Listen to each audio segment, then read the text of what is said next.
Forming French sentences can be so frustrating, especially for us native English speakers. So in today's video, I'm going to go through 4 of the top culprits in my opinion, and also give you some ideas for how to get past them, how to bat them out the park and get on with making progress in your French. But don't be a stranger, share your biggest struggles that you have struggled with or still continue to struggle with today when forming French sentences as well, down in the comments below. Salut tout le monde, je m'appelle Alex and I am a French language coach for English speakers wanting to become the most confident French speakers that they can be. If you're new here, do subscribe to the channel. I release new videos every single week. My numéro 1 reason for forming French sentences being so frustrating is that there are just so many conjugations, and I know you guys know what I'm talking about. You share my pain with this. I mean, look at just aller, the verb aller, to go. You have je vais, tu vas, il va, on va, nous vont, nous allons, vous allez, ils vont. And in English we just have I go, you go, he goes, we go, you go, they go. It's so simple. And French, that's just the present tense for you, not to mention how many other tenses they have. So what can you do about it to make your life easier? Well, I think it's really, really important that you be pragmatic. Don't just sit down and drill yourself on verb tables and learn all the conjugations. Learn them in blocks, so in sentences, and also make sure the sentences are really relevant to things in your life, relevant to things that you're going to be speaking about. Because the whole learning process is not just the reading them, it's also the using them. So be as efficient and as pragmatic as possible. Now, the other way you can make your life easier with conjugations is to pick the most common verbs that come up, because a lot of them are actually irregular. So they give you practice with a lot of the irregular endings. If you're just choosing the first group verbs like chercher, regarder, manger, all the ones that finish in ER, yes, you will get lots of repetition with that, and that's great. But thankfully, we have lots of irregular verbs that come up all the time, like devoir, venir, aller, être, faire, avoir. They're all irregular. So use as many of those as you can in your sentences. So that's 2 ways to make your life easier when it comes to French conjugations. Ma raison numéro 2 pourquoi forming French sentences can be so frustrating is that in the past tense, the past tenses in French don't really map really easily to the English past tenses, and it can be really frustrating, and it's not easy to know which past tense to use. And so an example of this is when you're talking about was doing something. So that's the past continuous. In English, you use was and then the ing form of the verb you want to use. But in French, it doesn't work like that. If you want to say I was doing this when something else happened, you use the imparfait. Je faisais, for example. I was doing, je faisais. But it doesn't really map all the time to that rule in the same way that English does. So the way you can get around this is just choose one past tense to learn, like the passé composé, and use that for everything. Get really comfortable using the passé composé for everything, because you've already learned the conjugations for the passé composé when you're doing the present tense of avoir and être, because those are the 2 verbs you need for all passé composé sentences.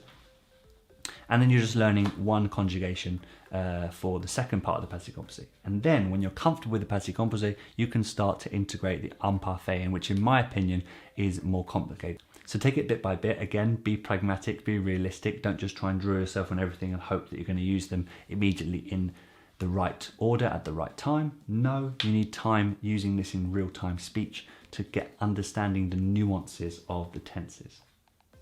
Numéro 3 is the element order in the sentences.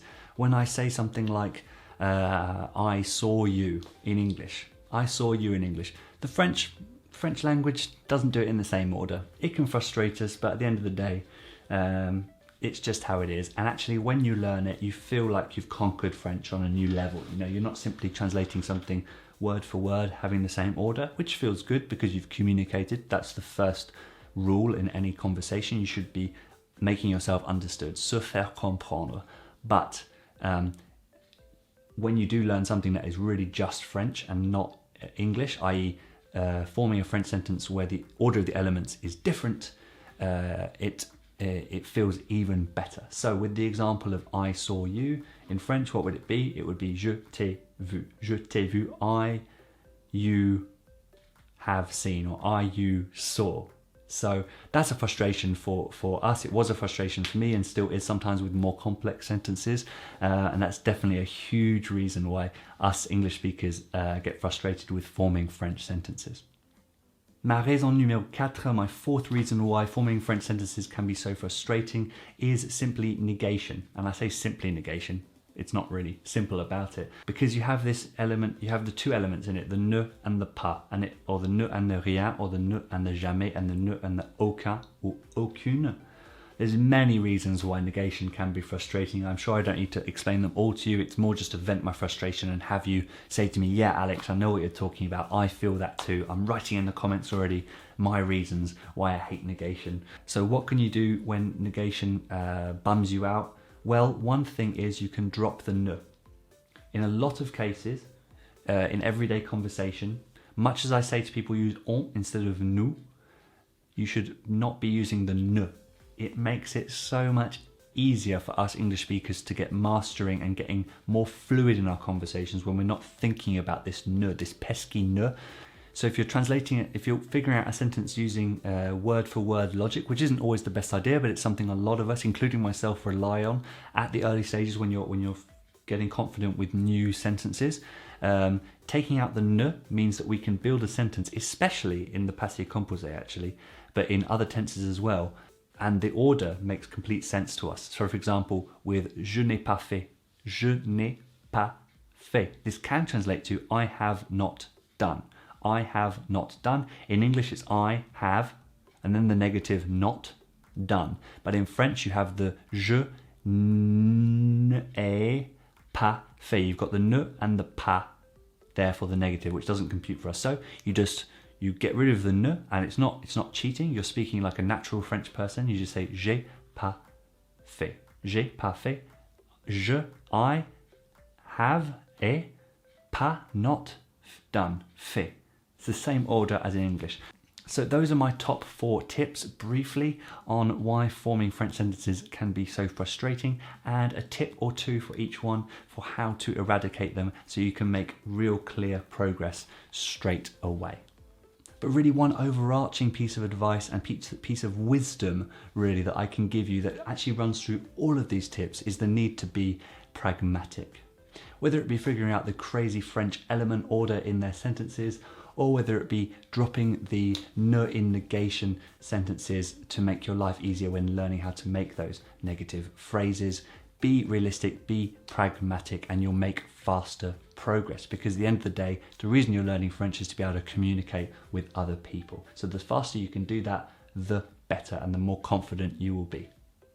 If you share my opinions on the frustrating parts of French sentences, or even have some of your own that I haven't mentioned today, please do get them off your chest down in the comments below.